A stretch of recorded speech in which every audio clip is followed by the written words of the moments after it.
Ayan guys, magluluto tayo ng ng paksiw na galunggong. Ayan guys. Ayan, sariwang-sariwa tong isda guys. Ayan. Papaksiwin natin tong galunggong at lagi na lang karne.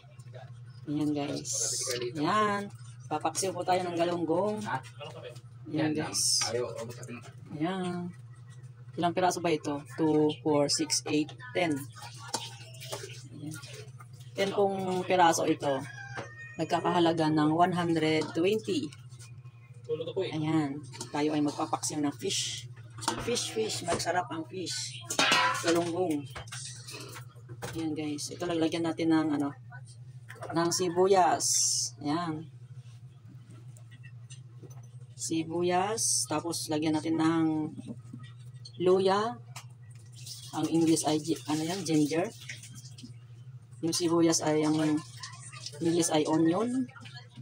Lagyan natin ng bawang. Ang English ng bawang ay garlic. Ayan guys. Ayan. Ayan. Tapos lagyan natin guys ng sili. Siling green. O diba? Siling green, 3 piraso. Ayan. Lagyan po ng siling green. Tapos lagyan po natin ng asin. Ganyan lang kasimple ng pagluluto ng paksiw. Kahit iwan mo yan. Ayan guys. Yan, lagyan ng asin. Tapos lagyan po siya ng vinegar. Ayan guys, lagyan natin ng vinegar.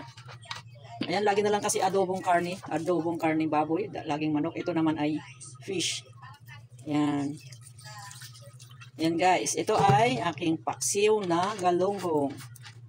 Ayan, bubuksan na natin guys ng kalan. Ayan. Pala guys, nakalimutan ko yung yung pamintang buo. Ayan guys, lagyan natin ng konting pamintang buo.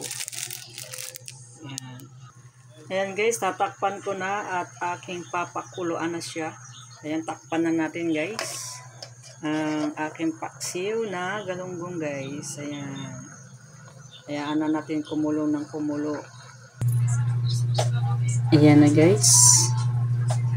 Ang sarap na isda.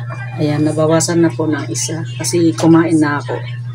Yan, ang sarap, ang lasang isda guys. Ang sarap ng timpla ni mama. Yan, thank you for watching guys. Kain na po tayo. Bye!